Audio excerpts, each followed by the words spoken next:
8절에서 이제 12절까지인데 이제 9절서부터는 12절까지는 다음 주에 이제 묵상하고요. 8절, 9절 말씀을 생각하면서 은혜를 나누려고 합니다. 구약의 말씀을 이제 인용하거든요. 그래서 자신의 논지를 확고하게 다시 한번 강조하는 역할을 합니다. 그래서 9절에서 다시 이걸 이제 선포합니다. 이를 위해 너희가 부르심을 받았으니 이는 복을 이어받게 하려 하심이라. 그러니까 이것이 하나님 앞에 복을 이어받게 하기 위해서 가야 될 고난의 길이라는 거예요. 십자가의 길, 그걸 얘기하고 있는데, 그래서 9절은 2장 21절에서 또 다시 한번 강조한 거죠. 이미 이를 위해 너희가 부르심을 받았으니 그리스도도 너희를 위해 고난을 받으사 너희에게 본을 끼쳐 그 자취를 따라오게 하려 하셨느니라. 그죠? 본을 이미 끼쳤고 자취를 따라오게 하셨기 때문에 그 고난이 없게 해달라고 기도하는 것은 잘못 기도하는 겁니다. 고난 속에서 그 본을 쫓아 자취를 따라갈 수 있게 해달라고 기도하는 것이 올바른 기도가 되겠죠. 그래서 교회는 영광된 소망으로 부르심을 받았지만 동시에 이 세상 속에 그 부르심을 받으면서 지나가게 되는데 이 세상 한복판에서 뭘 만나냐면요, 악을 만납니다. 이 악을 이겨야 되는데 이 악을 만나는 것은 우연도 아니고 피해서도 안 되고 피할 수 있는 것도 아닙니다. 왜요? 하나님이 그렇게 부르셨기 때문입니다. 그래서 그 악과의 대면에서 교회는 그리스도께서 보여주신 그 길을 증거해야 돼요. 그리스도께서 보여주시고 발자취로 남긴 본을 따라 걸어야 됩니다. 이것이 부르심의 목적입니다. 그래서 악을 악으로 갚지 말고 의로운 고난을 통해 그리스도의 자취를 따라가는 그 길, 이 십자가의 고난의 길을 우리 성도들이 걸어야 된다는 겁니다. 그래서 8절 9절을 얘기하면 이런 얘기입니다. 결론적으로 모두가 한 뜻으로 함께 고난을 받으며 서로 우애하고 불쌍히 여기며 자신을 낮추십시오. 악을 악으로 욕을 욕으로 갚지 말고 도리어 축복해 주십시오. 여러분은 바로 이를 위해 부르심을 받았기 때문이고 이로써 복을 유업으로 받기 위함입니다. 부드럽게 설명하면 이런 얘기입니다. 본문의 핵심은 그러니까 바로 이를 위해 부르심을 받았기 때문이라는 겁니다. 학자들은 이를 위해 에이스 투토 이 단어를 갖다가 복을 유업으로 받기 위함이다. 이걸 이제 대부분 이걸로 보거든요. 근데 본문이 주는 이 충격은 줄여줄 수 있습니다. 충격이라는 게 뭐냐? 복음이라는 게 복을 받는 줄 알았는데 이게 아니네. 이렇게 된다는 거죠. 왜냐하면 물질의 복만 받고 세상적인 일반적인 복만 생각했는데 이게 아니구나. 하나님이 주려고 했던 원천적인 복은 뭐예요? 아주 특별한 복입니다. 그죠? 영생의 복입니다. 은혜, 그죠? 강력을 증거하는 이 복인데 문맥적으로는 이를 위해 부르심을 받은 것, 이것이 그 목적의 근거로 제시되고 있는 겁니다. 그래서 이것을 정확한 문구가 2장 21절에서 똑같이 이를 위해 에이스 투토라는 단어를 썼는데 명확하게 선을 행하면서 고난을 받고 참는 길을 나타내고 이것은 후에 명확히 제시하듯이 그리스도의 자취를 따르는 것이다. 이미 설명을 했거든요. 그러니까 베드로가 제시하고 있는 이 목적은 곧 하나님께서 교회를 세상으로 부르신 목적을 말씀하고 있는데 사실 이것은 굉장히 어떻게 해요? 뜻밖이에요. 이게 뭐지? 고난을 받으려고 우리를 부르신 거야? 아주 충격적입니다. 나그네 같고 그죠? 외국인 같은 이 세상에 잠깐 머무는 오늘 우리가 무슨 이유로 어떤 목적으로 이 세상을 여행하고 지나가야 되느냐는 거예요. 예? 이 땅에 안주하듯이 사는 것이 아니라 바로 그런 분명한 목적이 있다는 겁니다. 이 여행의 가장 주된 목적은 악을 만나는 겁니다. 악. 거기에서 하나님의 은혜의 강력을 드러내는 데 있어요. 하나님의 선하심을. 그러니까 그 악을 악으로 욕을 욕으로 갚지 말고 도리어 복을 빌고 하나님 나라의 은혜와 진리의 강력을 드러내는 사명이 오늘 성도에게 있다는 겁니다. 그것으로 부르심을 받았어요. 그래서 성도들이 악한 일을 만나는 것은 피할 수 있는 일이 아닙니다. 그렇다고 믿음이 없어서 일어난 일도 아니고 하나님께서 사랑하지 않으셔서 일어난 일도 아닙니다. 이거는 하나님께서 그를 부르신 목적이 이것 때문에 일어나는 거예요. 부르신 목적이 그 하나님의 덕, 하나님의 긍휼, 은혜, 이거 진리의 강력을 드러내라고 하신 겁니다. 만약 우리가 이 길을 이 세상에서 이 악을 피한다면 그리고 이 길을 우리가 피한다면 이것은 그리스도께서 본을 보이신 자취를 떠나는 것이고 그와 함께 이르게 될 영광의 자리도 피하는 결론을 가져오는 겁니다. 그래서 이 복음의 말씀은 예, 우리 통상적인 사람들이 우리가 말하는 기복신앙이죠. 기복신앙이 뭡니까? 내 행위는 하나도 그죠? 수반돼야 될 뒷부분은 하나도 생각하지 않고 복만 얘기하는 거예요. 그냥 잘 되고 형통하고 말 그대로 그냥 아무런 어려움도 없고 고통도 없고 이런 말도 안 되는 얘기를 하는 거죠. 그걸 기복신앙이라고 합니다. 한 면만 가리키는 거예요. 그거는 부수적으로 따라가는 거죠. 초점이 거기에 있는 게 아닙니다. 바르게 알아야 됩니다. 그래서 성도는 복을 유업으로 받습니다. 그리고 썩지 않고 더럽지 않고 허무하지 않는 영원한 생명의 은혜입니다. 그래서 이 성도가 이 땅에서 복을 받는다는 것은 불편하고 불행한 일 또는 억울하고 불행한 불공평한 일이 그에게 일어나지 않는다 이런 게 아닙니다. 일어나요. 똑같이 일어납니다. 똑같이 어려움을 경험할 수 있고요. 근데 하나님은 그런 일이 일어나지 않도록 해주시고 그런 일들이 일어났어도 피할 수 있게 해주는 목적으로 부르지 않으셨습니다. 오히려 악을 만나도 그 악을 악으로 갚지 않고 도리어 복을 비는 선을 행함으로 고난을 받고 참고 그 길을 다 지나가서 하나님의 은혜의 강력, 진리의 강력, 하나님의 은총 모든 것들을 어떻게 긍휼 이것을 강력하게 증거하는 목적으로 오늘 우리를 세상 가운데 악을 만나고 그렇게 살도록 부르신 겁니다. 그러니까 생각을 처음서부터 바르게 가져야 돼요. 마음을 근본부터 바르게 먹어야 된다는 거예요. 우리 군대 가면 군인들한테 군인 정신 그죠? 정신을 바르게 해야 된다. 세상 속에서 있던 생각들 다 버려야 된다. 이제는 나라를 지켜야 되는 생각으로 어떻게 나라를 지켜야 되는가. 내가 훈련을 받아야 된다 하면서 막 이 훈련을 독려하고 정신무장을 새롭게 하고 하잖아요. 베드로가 그 얘기하고 있는 겁니다. 위로를 하면서 우리가 이 세상에 지금 지나가는 목적이 뭐냐 이거를 설명하고 있는 겁니다. 주님께서 왜 오셔서 그렇게 했느냐 그런 겁니다. 그래서 이런 뜻밖의 목적으로 부르심 받은 세상 속의 교회가 그럼 어떻게 하면 그리스도의 발자취를 쫓아갈 수 있을까? 베드로는 8절에서 교회가 자신들의 공동체 안에서 어떻게 하나로 묶여 사랑하고 연합해야 되는지를 강조합니다. 그거를 8절에서 설명해 주고 있는 겁니다. 8절에서. 9절에서는 그런 사랑과 위로, 지원과 격려를 바탕으로 세상에서 만나는 악을 어떻게 이겨갈지를 제시하고 있고요. 그래서 이것은 10절, 11절 말씀에서 시편 34편을 인용합니다. 이것은 다음 주 월요일 날 한번 쭉 묵상할 텐데요. 이렇게 사는 그리스도인의 길이 원래부터 생명을 유업으로 받는 하나님의 길이라고 하는 사실을 쭉 설명해 갑니다. 34편 굉장한 많은 절수를 인용하거든요. 그러니까 그리고 12절에 가서는 이 모든 것을 공의로 판결하시는 하나님의 두렵고도 안심되는 살아계심, 현존하심을 강조합니다. 이건 결국 무슨 얘기냐면요. 그분이 계심으로 악을 악으로 갚지 말고 도리어 복을 빌고 선을 행하고 참고 인내하는 길이 옳았다는 것이 증명된다는 거예요. 오직 공의로 판결하시는 그분이 살아계시기 때문에 그분 앞에서 이 길을 가는 것은 참으로 당연하고 지혜롭고 현명한 선택이라는 겁니다. 그래서 베드로는 9절에서 선포한 부르심의 목적을 잘 수행하기 위한 준비로 먼저 8절 말씀에서 교회가 자신의 공동체 안에서 단계적으로 그런 길에 올라설 수 있는 작은 계단들을 설명합니다. 그냥 아무나 다 그렇게 부르심의 목적 속에서 알 수 있는 게 아니라요. 거기에 걸맞는 모습이 있다는 거죠.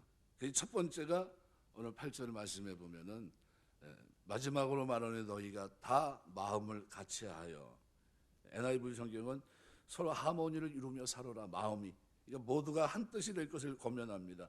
그것이 우리의 세상 속에서의 첫 걸음입니다. 남편도 아내도 믿음의 공동체 안에서 한 뜻 같은 생각을 품어야 되는데 어떤 생각입니까? 주인인 사람도 종으로 사는 사람도 세상의 관원으로 있는 사람도 그 주권 아래 사는 자들도 똑같이 모두 함께 하나님을 두려워함으로 그들을 부르신 거룩한 분을 따라 거룩함에 힘써야 된다는 거예요. 그래서 거룩한 부름은요, 이건 필연적인 것이고요, 최고로 잘해야 될 것이 이 부분입니다. 교회가 세상에 존재하는 목적이 세상에서 복을 받기 위함이 아니라 주께서 부르신 대로 함께 그리스도의 본을 쫓아 그분의 자신을 따라가는 것임을 우리가 잊지 말아야 됩니다. 하나님 나라의 은혜, 진리의 강력을 증거하는 목적임을 함께 동의하고 서로 격려해야 돼. 이 마음이 같이 있어야 된다는 거예요. 저 사람은 저렇게 가는 거야. 아니 나는 내대로 살 거야. 이게 아니라는 거예요.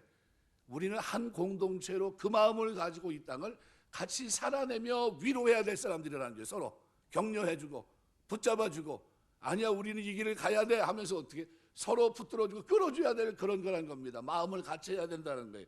그게 첫 번째고, 이렇게 한 뜻을 품으면 그들과 함께 고난을 받을 수 있는데, 아내가 온유하고 화평하자고 힘쓸 때 남편은 어떻게 해야 됩니까? 그것을 이용하거나 받기만 하는 게 아니라 그 마음을 알아주고 깊이 공감하고 자신도 아내를 배려하고 귀히 여기고 존중하는 식으로 함께 분투하고 협력하고, 이게 이제 우리가 말하는 부부 생활인데, 동정하며 그랬습니다. 동정하며. 순밥데이스라는 말은 함께 고난을 느낀다, 서로 채울한다는 겁니다. 상대방의 감정, 처지에 깊은 공감하는 능력을 말합니다. 함께 느끼고 함께 울어주고 함께 기뻐하는 아주 성숙한 태도, 이게 여기 올 본문에 동정하며라는 거예요. 마음을 같이 하라는 권면이 준비 단계라고 한다면, 함께 느끼고 함께 고난에 참여하는 이 권면은 훨씬 더 한 걸음 더 나간 적극적인 모습이에요. 같은 생각으로 대해줄 뿐만 아니라 더 나아가 상대방이 느끼는 것, 고통스럽게 생각하는 것을 함께 느끼고 그 고통을 함께 나눠가는, 감당하는 자세, 이게 동정합니다. 이웃의 고통을 공감하고 함께 아파하는 모습이에요.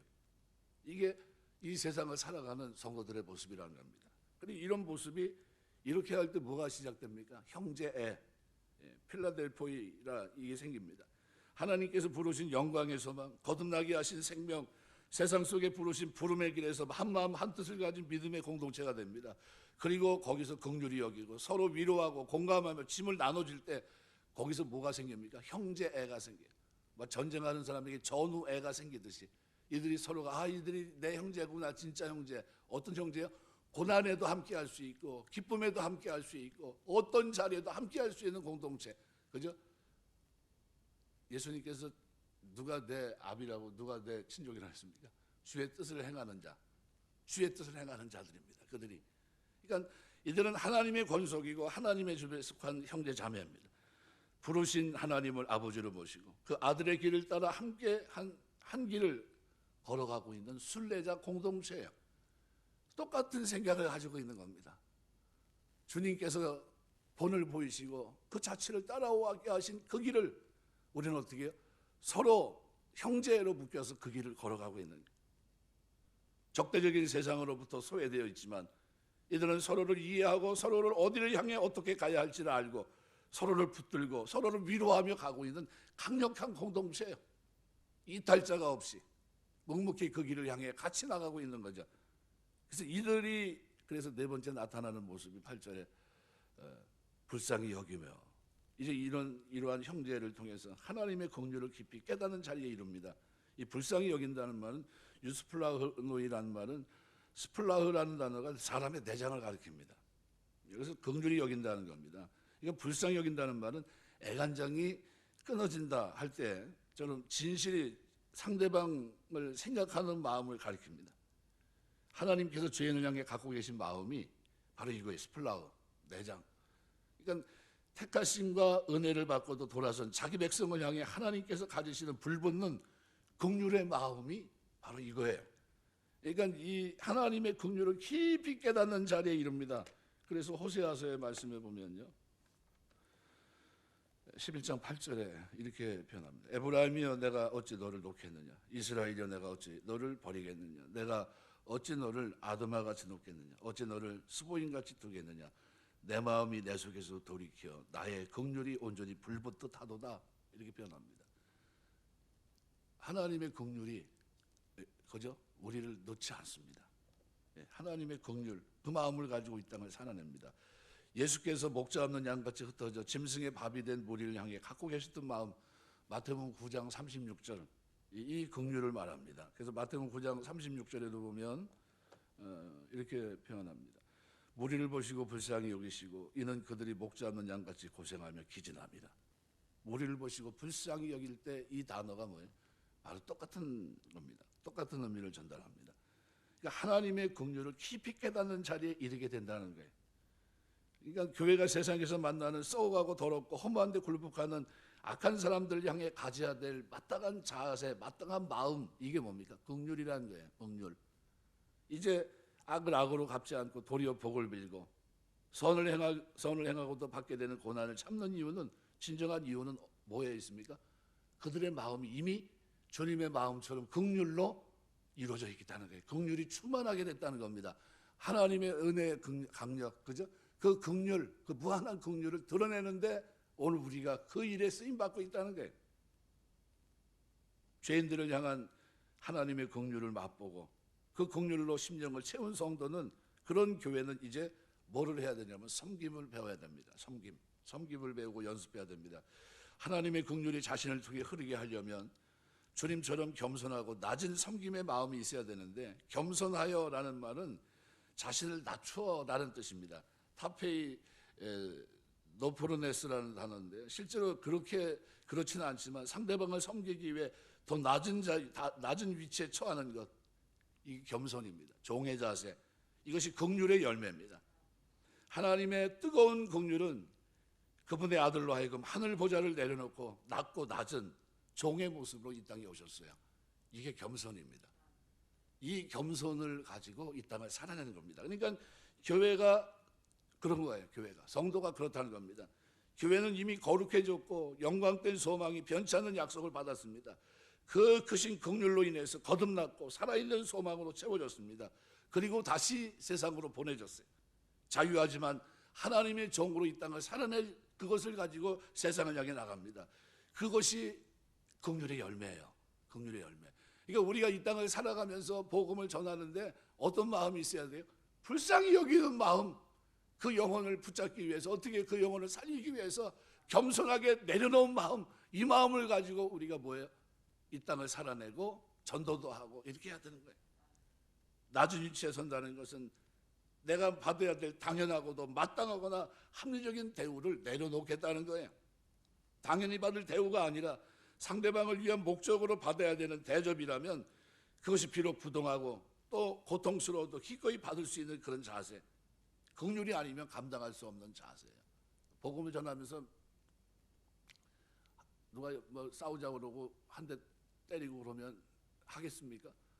그런데 하고 있어요. 왜요? 불쌍하니까요. 버릴 수 없으니까. 안타까우니까. 왜? 이것이 너무나 뻔하니까, 선명하니까. 그래서 그 길을 걸어가면서 그 영혼을 불쌍히 여기는 거예요.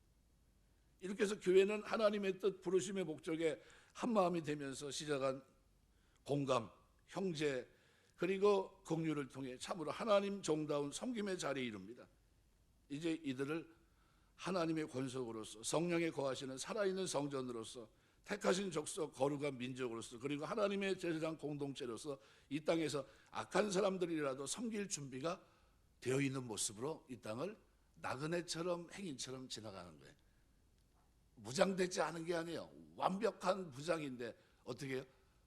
그래서 그 무장된 모습을 구절은 그렇게 표현합니다. 악을 악으로, 욕을 욕으로 갚지 말고 도리어 복을 빚는 이 모습은 뭐예요? 긍휼히 여기며 겸손히 자기를 낮추고 그 길을 살아가는 겁니다. 이를 위해 너희가 부르심을 받았으니 이는 복을 이어받게 하려 하십니다. 9절에서 베드로는 다시 한번 이 놀라운 사명, 부르심의 목적을 선포합니다. 악을 악으로, 욕을 욕으로 갚지 말고 도리어 축복해 주십시오. 여러분은 바로 이를 위해 부르심을 받았기 때문입니다. 하지만 이 부르심은 교회를 망하게 하기 위해서 주신 것이 아니라 그들이 세상에서 받을 복보다 훨씬 더 영광스럽고 영원한, 그야말로 썩지 않고 더럽지 않고 허무한 대로 돌아가지 않는 영원한 복을 위한 것입니다. 하나님은 선하신 분이에요. 우리 마음속에 한 번도 그걸 지우지 마세요. 욥이 가지고 있었던 게 뭡니까? 하나님은 그런 분이라는 거예요. 이것이 우리 마음속에 흔들리지 않게 되시길 주의 이름으로 축원합니다. 결국 그리스도의 십자가 고난의 길은 영원한 영광에 이르는 길입니다. 그 길이 복을 받는, 영원한 복을 받는 그 길을 예수님께서 본을 끼쳐 자취를 따라오게 하신 거예요. 이를 위해 내가 너를 불렀다 하는 거예요. 이 부름 속에 우리는 이 세상을 지나갑니다. 지나가는데 대충 엉망인 상태로, 정신 상태가 무장이 어떻게 되지 않은 상태로 지나가는 게 아니에요. 정신 무장이요, 완벽한 무장이에요. 완벽한 무장. 그죠? 공동체 의식을 가지고 있고요. 그 모습이 8절에 그대로 기록되어 있는 겁니다. 너희가 다 마음을 같이하여 동정하며 형제를 사랑하며 불쌍히 여기며 겸손하며, 이 모습을 갖춘 모습을 가지고 이 땅을 어디에요? 주님이 본을 보이신 발자취를 같이, 그죠? 스크럼을 짜고 그 길을 걸어가고 있는 겁니다. 누가 뭐라고 해도 악을 악으로 갚고 복을 유업으로 받기 위한 그 걸음을 축복하는 그 길을 걸어가고요. 예배소 2장 10절, 디도서 2장 14절 말씀대로 선한 일에 열심히 된 친백성으로 우리가 이 땅을 살아내는 겁니다. 말씀 맺겠습니다. 예. 너무나 선명하게 돼 있어요. 그래서 우리가 기복신앙 그럴 때 기복신앙은 뭘 얘기합니까? 이렇게 주께서 마땅히 가야 될 고난, 그죠? 우리가 우리의 삶에서 기대했던 이 뒷부분은 다 제껴놓고 뭐만 얘기합니까? 예수 믿으면 잘 돼. 무조건 뭐 형통한 거야. 뭐 세상적인 복 이것만 얘기하는 거죠. 이건 뭐예요? 잘못 얘기하는 겁니다. 그 올바른 얘기가 아니에요. 그걸 기복신앙으로 합니다. 우리에게 기대하는 삶이 분명히 있거든요. 예, 은혜의 강력을, 그죠? 그 하나님의 덕을 나타내고 증거하고 진리의 강력을 드러내는 그 삶이 이 세상을 사는 우리에게 있는 이 목적이 분명한데, 이 목적을 우리가 그래서 너희는 먼저 그의 나라와 그의 의를 구하라. 그러면 이 모든 것을 너희에게 더하겠다. 어떻게 해요? 바로 이 하나님의 나라를 우리가 구하며 이 땅을 살 때 하나님 우리에게 필요한 것들을 채워주시겠다는 거예요. 근데 그 먼저 여기에 초점을 맞춰야 되는데 그러지 못하고 어떻게 뭐에 초점을 맞춥니까? 먹고 입고 마시는 거에 초점을 맞추는 거예요. 그것만 잘 되면 끝난 것처럼 생각해요. 그게 아니라 그것은 뭐예요? 쉽게 말하면 그건 옵션이 아무것도 아닙니다. 그거는 그냥 부분적이에요. 초점은 내가 이 땅에서 하나님의 부르심의 목적에 맞게 이 땅을 살아내는 데 있다는 거예요. 워낙이나 하나님께서 은혜 주셔서 우리의 삶에서 살아가는 동안 바로 이런 하나님의 은혜 진리의 강력을 드러내는 데 쓰임받는 교회, 귀한 성도 다 되시길 주의 이름으로 축원합니다. 기도하겠습니다.